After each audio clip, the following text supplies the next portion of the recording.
Hello' everyone. আজি বহুত দীঘলীয়া যাত্ৰা, সেইটো কাৰণে ধুনীয়াকৈ ৰেডি হৈ ল'লোঁ।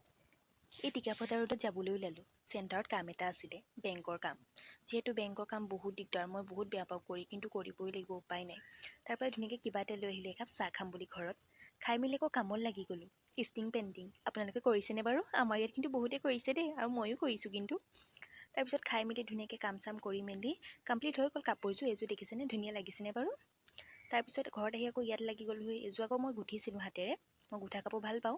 ৰাতিলৈ আকৌ যাবলৈ ওলালোঁ এফালে, ক'লৈ যাম আপোনালোকক দেখুৱাই আছোঁ, চাই থাকক ভিডিঅ'টো শেষলৈকে।